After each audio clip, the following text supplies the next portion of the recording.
क्या आपने कभी सोचा है कि एक कुत्ता भी औरतों के बारे में कुछ ऐसी बातें जानता होगा जो शायद हम इंसान नहीं जानते। ये बातें इतनी घिनौनी होती हैं ना कि सुनकर आपकी आंखें फटी की फटी रह जाएंगी। आज हम आपको औरतों के बारे में वो कड़वी सच्चाइयां बताएंगे जो मर्दों को जरूर जाननी चाहिए। इन सच्चाइयों को जानकर आपको एक नया नजरिया मिलेगा और हो सकता है कुछ बातें चौंकाने वाली भी लगे। ये बातें समाज के सामने नहीं आती, लेकिन आज हम उन पर खुलकर चर्चा करेंगे। तो तैयार हो जाइए एकदम सच्चे और कड़े तथ्यों से रूबरू होने के लिए। इसी तरह की महत्वपूर्ण और ज्ञानवर्धक जानकारी प्राप्त करने के लिए हमारे चैनल समृद्धि को सब्सक्राइब करें और बेल आइकन को प्रेस करें ताकि नई वीडियोस की अपडेट आपको सबसे पहले मिल सके।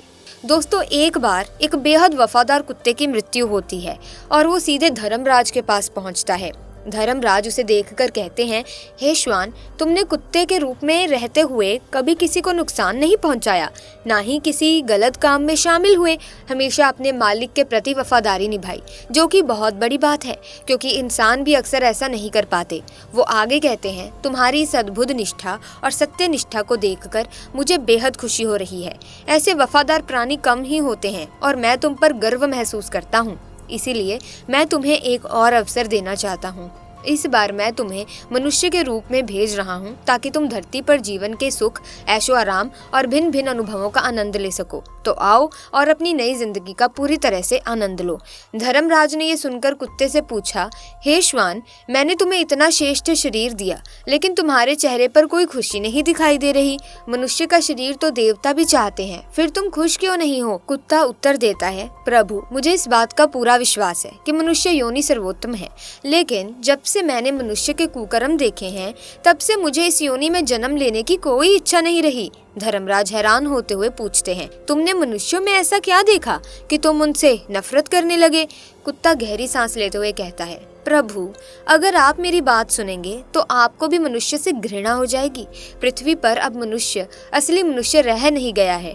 उसने अपनी सारी मर्यादाएं और कर्तव्य पूरी तरह से भुला दिए हैं। उसे ये भी याद नहीं है कि वो मनुष्य है जिसे वेदों में सर्वोच्च दर्जा दिया गया है। वो अपने खाने पीने, पहनावे और यहाँ तक कि अपनी पहचान को भी भूल गया है।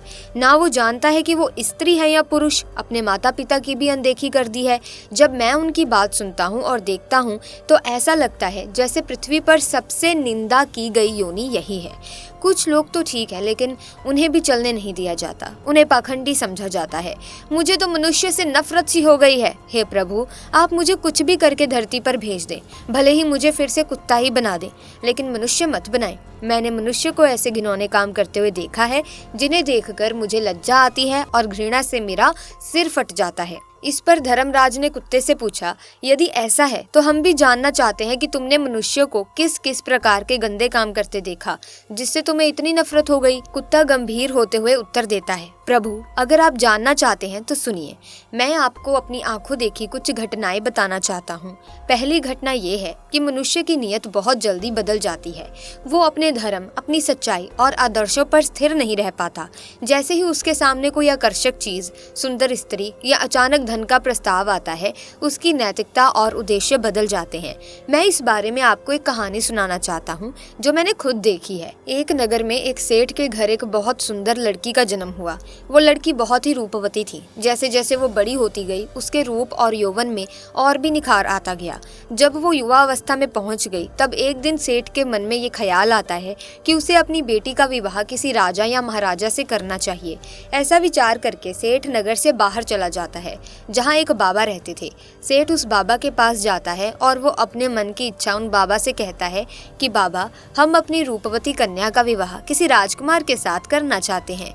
जरा अपने तपोबल से देखकर बताओ कि हमारी बेटी का विवाह किसके साथ होगा। तब वो बाबा कहता है, देखिए सेठ जी, हम आपकी बेटी का भाग्य उसे देखकर ही बता पाएंगे। या तो आप अपनी कन्या को यहाँ बुला लाइए या फिर हम आपके घर चलते हैं। सेठ कहता है, हाँ बाबा, आप हमारे घर पधारिए, आपके चरण हमारे घर में पड़ जाएंगे तो घर भी पवित्र हो जाएगा और आप हमारी बेटी का भाग्य देखकर भी जरूर बताइएगा। दोस्तों, अगले दिन सुबह सुबह वो बाबा उस सेठ के घर जाते हैं कन्या को देखकर उसका भाग्य बताने। पर कन्या इतनी सुंदर थी कि बाबा ही उस पर अशक्त हो गया। बाबा का मन सेठ की कन्या पर आ गया। सोचने लगा, ऐसी कन्या यदि मुझे मिल जाए तो मेरा तो भाग्य खुल जाएगा। अब कोई ऐसा यत्न करूं जिससे ये लड़की मुझे मिल जाए। यही सोचकर वो बाबा एकदम से रोने लगता है। बाबा को रोता हुआ देखकर सेठ ने पूछा, बाबा आप तो कभी बोलते भी नहीं थे, आपके रोने का क्या कारण है? तब वो बाबा सेठ को एकांत में ले जाकर समझाता है कि तुम्हारी कन्या की मस्तक रेखाओं को देखकर हमें रोना आ रहा है, क्योंकि इन रेखाओं का ये फल है कि ये कन्या तुम्हारे कुल का नाश कर देगी और जिस घर में जाएगी उस घर को भी ले डूबेगी। बाबा की बात सुनकर सेठ घबरा जाता है। पूछने लगा, बाबा क्या इसका कोई उपाय नहीं है जिससे कि हमारा कुल नष्ट होने से बच जाए? तब बाबा कहता है, इसका एक ही उपाय है, तुम अपनी कन्या को एक संदूक में बंद करके उस पर एक दिया जलाकर रख दो और संध्या के समय उसे नदी में बहा दो, तब तो तुम बच जाओगे, वरना थोड़े ही दिनों में तुम्हारा घर चंपत हो जाएगा। मित्रों, ऐसी बात बताकर बाबा तो अपने ठिकाने की ओर चला जाता है। उधर उस सेठ ने बाबा ने जैसा बताया था वैसा ही किया। अपनी कन्या को एक बड़े से संदूक में बंद कर दिया और उसके ऊपर एक दिया जलाकर रख दिया। जैसे ही शाम का समय होता है वो उसे नदी में प्रवाहित कर देता है। वो संदूक बहता हुआ नदी में चला जा रहा था। मित्रों, आपको बता दें कि बाबा ने ऐसा क्यों करवाया। उसने सोचा कि जैसे ही सेठ अपनी कन्या को संदूक में बंद करके नदी में बहाएगा, वैसे ही कुछ दूर आगे जाकर मैं उस संदूक को निकाल लूंगा और उस लड़की को मैं अपनी स्त्री बना लूंगा। यही सोचकर बाबा ने अपने 4 चेले नदी के किनारे बिठा दिए और कहा कि आज की रात इस नदी में बहता हुआ एक संदूक आएगा, तुम चुपचाप उस संदूक को निकाल कर मेरे पास ले आना। चेले ने कहा, ठीक है गुरुजी। अब साधु के चेले नदी के किनारे बैठकर संदूक की प्रतीक्षा कर रहे थे। जैसे ही संदूक नदी में छोड़ा गया, वो बहते हुए कुछ दूर तक पहुंच गया। उसी समय नदी के किनारे एक राजा का राजकुमार शिकार पर आया हुआ था। उसकी नजर संदूक पर पड़ी और उसने तुरंत अपने सिपाहियों को आदेश दिया कि संदूक को बाहर निकाला जाए। राजकुमार ने संदूक को खोला और देखा कि उसमें एक बेहद सुंदर अप्सरा जैसी राजकुमारी बैठी थी। राजकुमार उसकी सुंदरता को देखकर तुरंत मोहित हो गया और उसने उसे अपनी पत्नी बना लिया। संदूक में जंगली सुअर को बंद करके और दीपक जलाकर राजकुमार ने उसे फिर से नदी में प्रवाहित कर दिया। साधु के चेले फिर से नदी के किनारे बैठे थे और जैसे ही संदूक लौटेगा वे उसे निकाल लेंगे। संदूक नदी से बाहर निकाला गया और चेलों ने उसे तुरंत अपने गुरु के पास ले जाकर कमरे के अंदर रखवा दिया।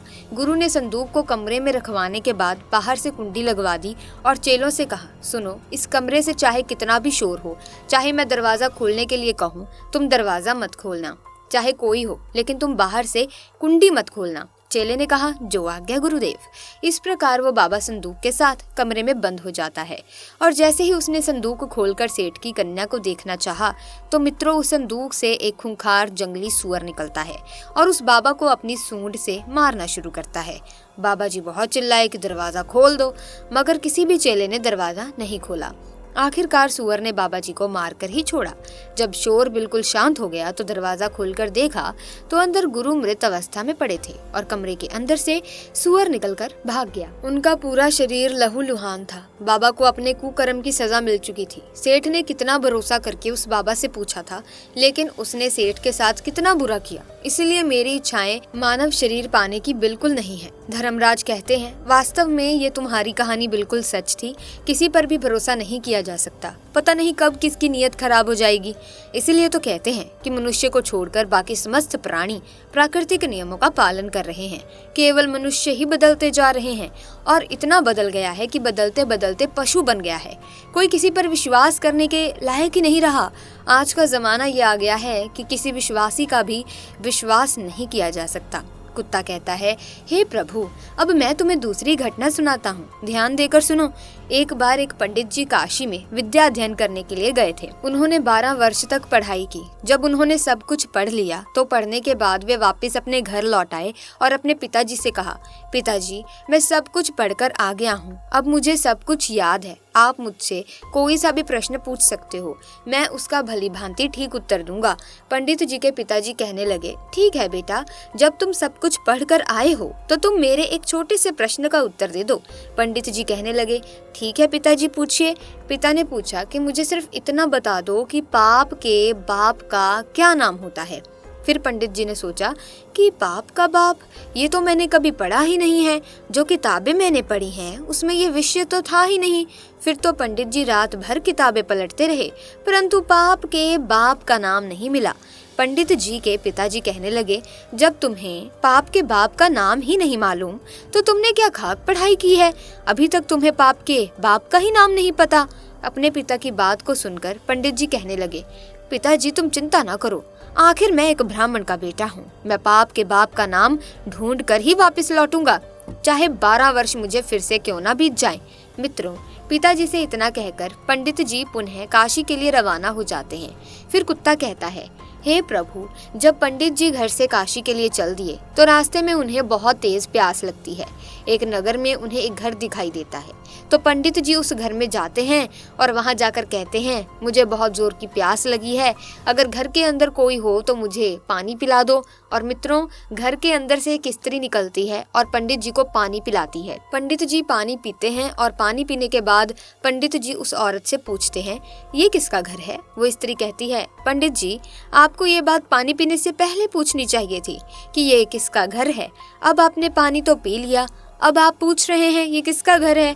तो सुन लो, ये घर एक वैश्य का है, मैं एक वैश्य हूँ। पंडित जी ने जैसे ही वैश्य का नाम सुना तो उन्होंने एकदम से अपना कान पकड़ लिया और कहने लगे, राम राम, ये क्या हो गया?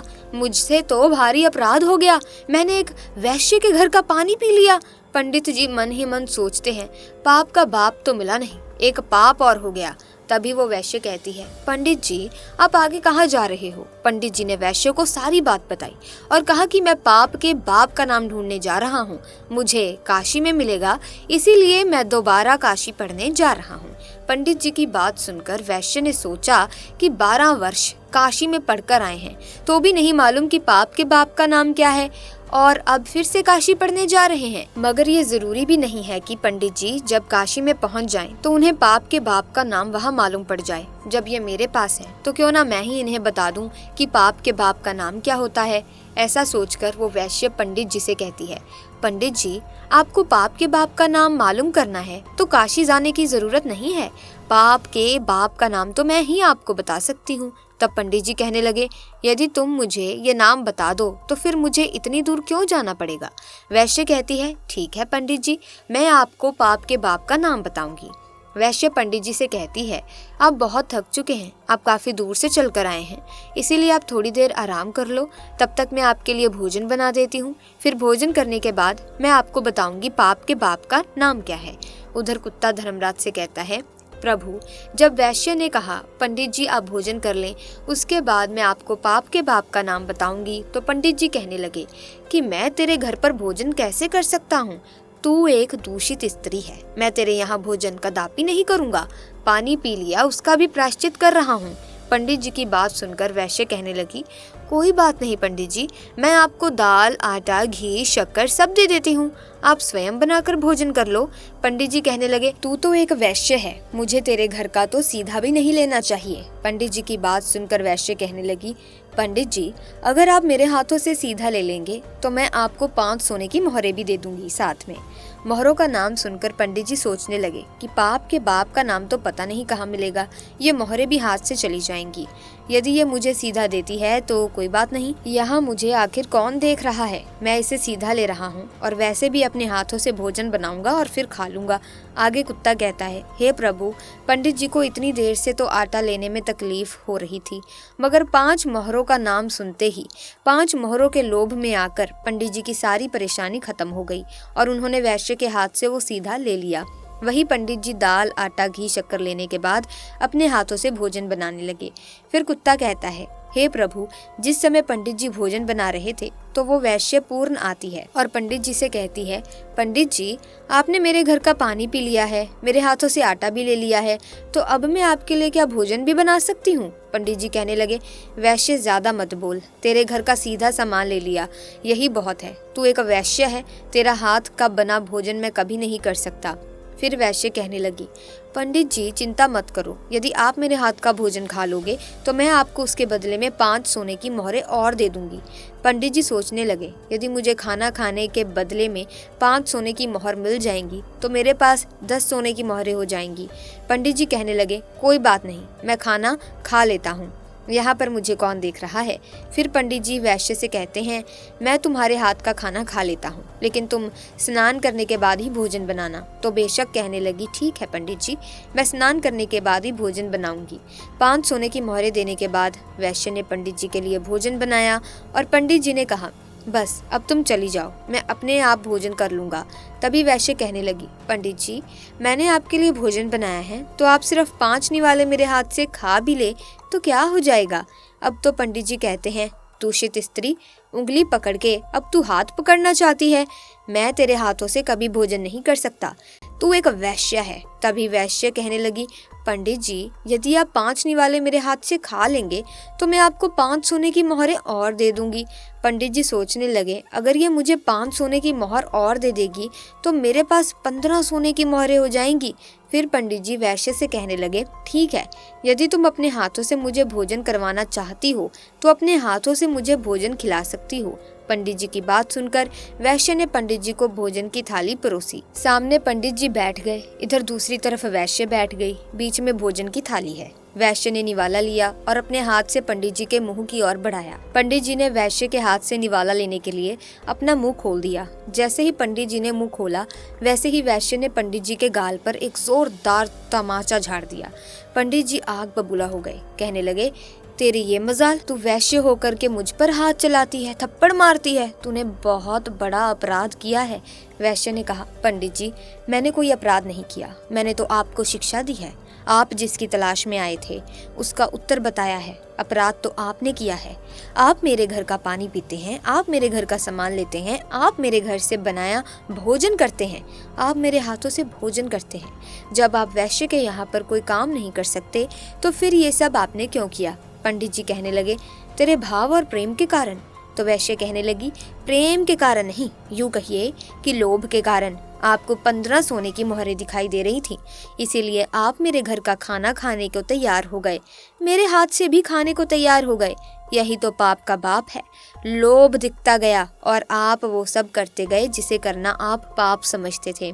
वैश्य की बात को सुनकर पंडित जी की आंखें खुल गई और पंडित जी वैश्य के चरणों में गिरकर बोले, आप कोई वैश्य नहीं, आप मेरी गुरु निकली, क्योंकि 12 वर्ष तक काशी में पढ़ने के बाद भी मैं आज तक नहीं जान सका कि पाप का बाप कौन है, और आपने मुझे 1 मिनट में बता दिया कि पाप का बाप कौन है। अब मैं समझ गया हूँ कि पाप का बाप लोभ होता है और मनुष्य को कभी लोभ नहीं करना चाहिए। लोभ में आकर मनुष्य वो सब करता है जो निषेध है, शास्त्र विरुद्ध है, धर्म विरुद्ध है, इसीलिए वो पाप है और लोभ उसका जन्मदाता है। आगे कुत्ता कहता है, हे प्रभु, इसीलिए मुझे मनुष्य जाति से घृणा है, क्योंकि मनुष्य लोभ में आकर कितना भी बड़ा नीच से नीच काम कर सकता है।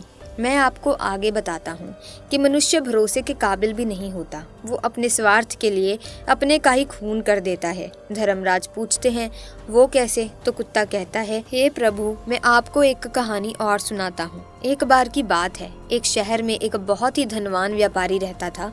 उसके पास मेरे जैसा एक वफादार पालतू कुत्ता था। अचानक वो धनी व्यापारी बहुत ही गरीब हो गया और उसे अपने कुत्ते को छोड़ना पड़ गया। उसने अपने एक साथ ही व्यापारी से अपने कुत्ते को गिरवी रखकर 5,000 का कर्ज ले लिया और उसने एक नया काम शुरू किया। उसने अपने व्यापारी से कहा कि जब तक मैं आपके 5,000 कर्ज के ना चुका दूं, तब तक मेरा वफादार कुत्ता आपके पास रहेगा, और जिस दिन मैं आपके 5,000 चुका दूंगा, मैं अपने कुत्ते को ले जाऊंगा। ऐसा कहकर वो व्यापारी वहां से चला जाता है। कुछ समय के बाद उस व्यापारी की दुकान में चोरी हो जाती है और चोर उसका सारा सामान चुरा करके ले गए।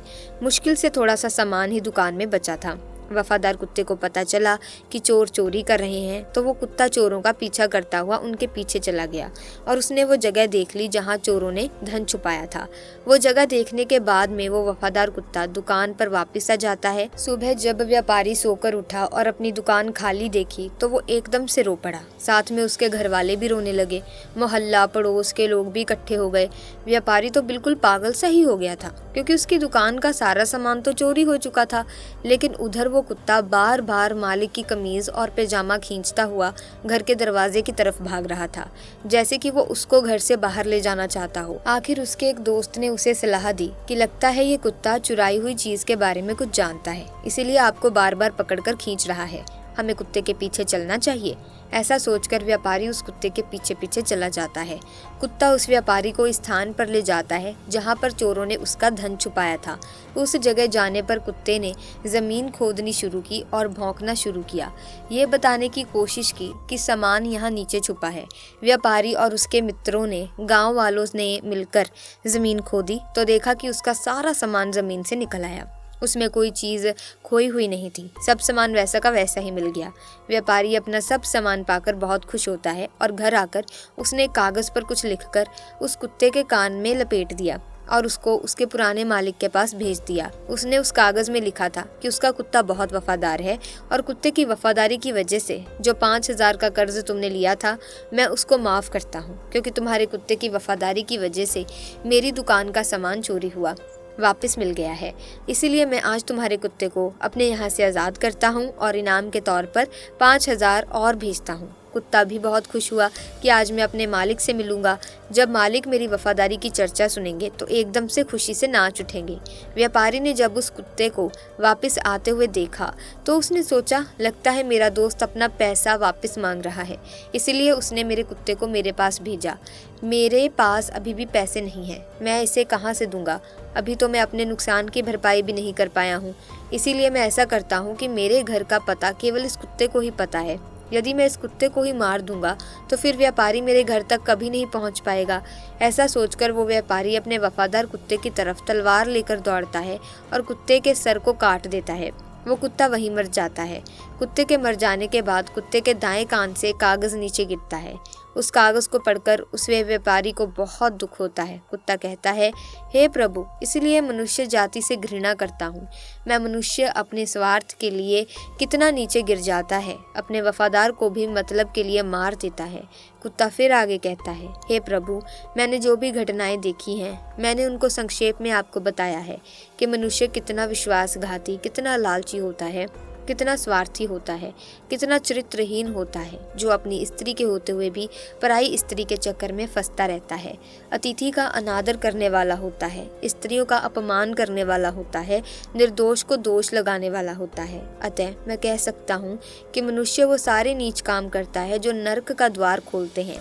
तब धर्मराज कहते हैं, तुम ठीक कहते हो, परंतु सभी मनुष्य एक जैसे नहीं होते, कुछ अच्छे भी लोग होते हैं।